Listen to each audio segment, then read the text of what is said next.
अहंकार जो होता है, एक अहंकार का परिचय तुम्हें अंतर की बात बताते हैं। अंतःकरण में चार वृत्तियों के कारण एक ही तत्व को चार रूप में कहा गया है। जो निश्चय करता है उसे बुद्धि कहते हैं, फाइनल, ये ठीक है ये नहीं ठीक है, ये निश्चय बुद्धि करती है। और जो संकल्प विकल्प करता है, ये किया जाए, ऐसा किया जाए, ऐसा किया जाए तो हमें सुख मिलेगा, उसे मन कहते हैं। और जो चिंतन करता है उस सुख का, उस वस्तु का, उस व्यक्ति का, उस स्थान का, उसे चित्त कहते हैं। और जो अहम है, ये खतरनाक विषय है। ये अहम देह में स्थित हो गया, ये अहम मन और इंद्रियों से प्रेरित होकर के भोगों में लग गया। तो अब गुण दोषमय ये सृष्टि है। अब उस गुण दोष का दर्शन करके वो गुण दोष में अपने स्वरूप को मान लेता है। इसीलिए जहां धन में वृत्ति गई तो मैं धनी हूं, बुद्धि में गई मैं बुद्धिमान हूं। ये जहां तक हमारे अंदर अभिमान है तब तक हमारे अंदर ये भाषा नहीं निकलेगी जो परम महाभागवत हनुमान जी, सबरी जी और भी माँ। सबरी जी कैसे कह रही, भगवान सामने बैठे वो कह रही अधम ते अधम, अधम अति नारी, तिनमा मह मतिमंद अघारी। प्रभु मैं तो अधम में भी अधम हूं। ऐसा ये जो दैन्य भाव है ये अहम समर्पित से होता है। और ये अहंकार समर्पण भगवत प्रेमी महात्माओं के संग से होता है। देखो जैसे हम दर्पण के सामने होते हैं तो फिर हमारा असली स्वरूप दिखाई देता है। ऐसे हम अपने को बड़ा सुंदर समझते हैं, जब दर्पण में देखते तब पता चलता है। तो संत हमारे दर्पण हैं। जब हम उनकी वाणी रूपी दर्पण में देखते तो हमें अपनी स्थिति का पता चलता है। इतने बड़े महापुरुष श्री सूरदास जी महाराज, वो कह रहे मौसम कौन कुटिल खल कामी। आप विचार करना जरा, जिन मुख को तन दियो ताको ना भजन कियो, ऐसो नोन हरामी। नोन हरामी मतलब नमक हराम। तो इतने बड़े महापुरुष हैं, भगवान की लीला को अपने दिव्य नेत्रों से देख रहे हैं। गोस्वामी तुलसीदास जी कह रहे जो मैं अपने अवगुण कहूं, बाढ़ई कथा पार नहीं लाहूं, ताते मैं कछु अलप बखाने, थोड़े मोह समुझे सयाने।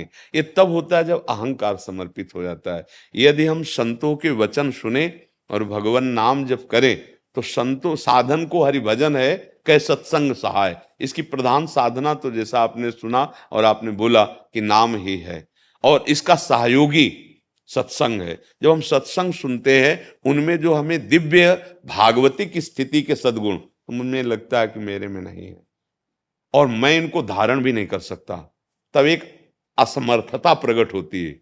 और जहां वो असमर्थता प्रकट हुई तो सुनेरी मैंने निर्बल के बल राम, अपबल तपबल और बाहुबल, चौथो बल है दाम, सूर किशोर कृपाते सब बल, हारे को हरे। जहां ये हृदय में बात आई, नाथ अब मेरे बनाए ना बनेगी कोटि कल्प लो, आपके बनाए बनेगी पल पाओ।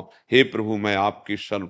अहंकार गया समर्पित हो, जे ही अहंकार समर्पित हुआ तो अब जितनी दिव्यता है, जैसे हनुमान जी महाराज में बुद्धिमताम वरिष्ठम ज्ञानिनाम अग्रगण्यम महान बलशाली, जेगिर चरण दे हनुमंता, चले सो गा पाताल तुरंता।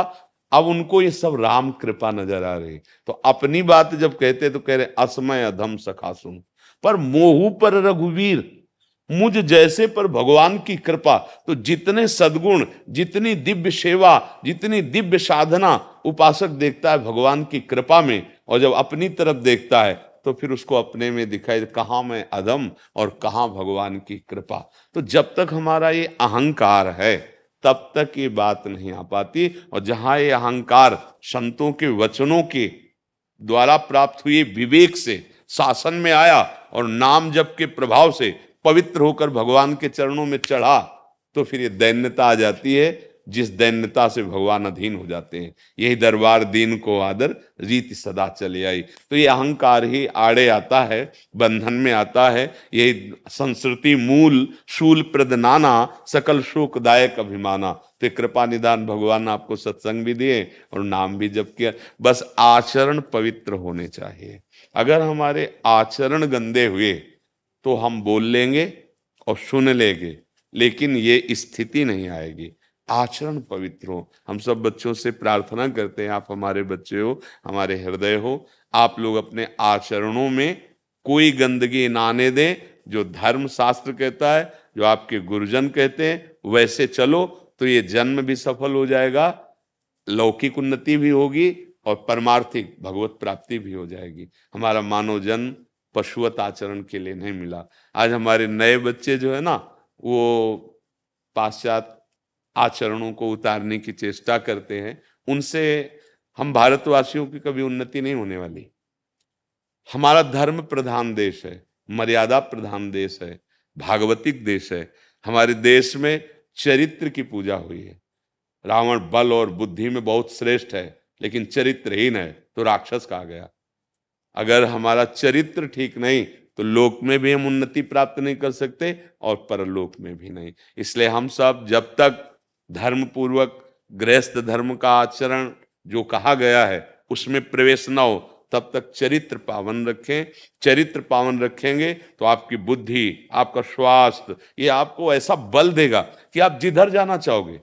ऐसा नहीं है कि स्त्री शरीर में हम आगे नहीं बढ़ सकते। आज हमारे भारत के राष्ट्रपति है ना? हाँ, तब मीरा जी देख लीजिए, भक्ति की चरम सीमा की ऊंचाई और लोक ऊंचाई को देख लीजिए। तो किसी भी ऊंचाई के लिए हमें पावन चरित्र चाहिए और भगवान का आश्रय चाहिए। तो आप सबके लिए हम भगवान से भी प्रार्थना करते हैं कि आपकी बुद्धि शुद्ध रहे, आप स्वस्थ रहें और आप अच्छे मार्ग के पथिक बने, हमारे देश, हमारे समाज की सेवा में लगे। और भगवान की यही पूजा है, सबसे बड़ी पूजा है सेवा।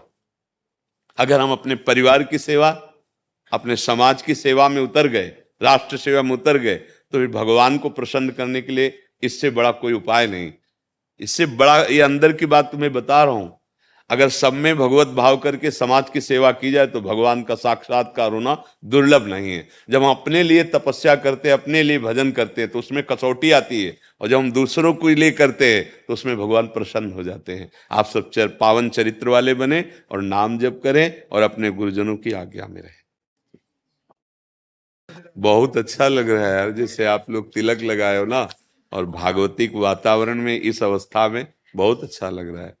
आगे बढ़ो, हमें संतोष होता है ऐसे दर्शन करके। नहीं तो जैसा हम सुनते हैं, नए नए बच्चे जुड़ते हैं ना, वो जब समाज की स्थिति बताते हैं तो बहुत क्लेश होता है कि नवीन पीढ़ी हमारी जिस तरफ जा रही उधर न सुख है, न शांति है, न प्रेम है, न प्रियता है। ये केवल नाटक माया का गंदे आचरण वाला कभी चिंता, शोक, भय से दूर नहीं हो सकता। आप लोग जैसे ऐसे भागवतिक तिलक लगाओ, सुना के नाम कीर्तन करते हो, बहुत सुंदर, बहुत सुंदर। भगवान की बड़ी कृपा है आप सब पर।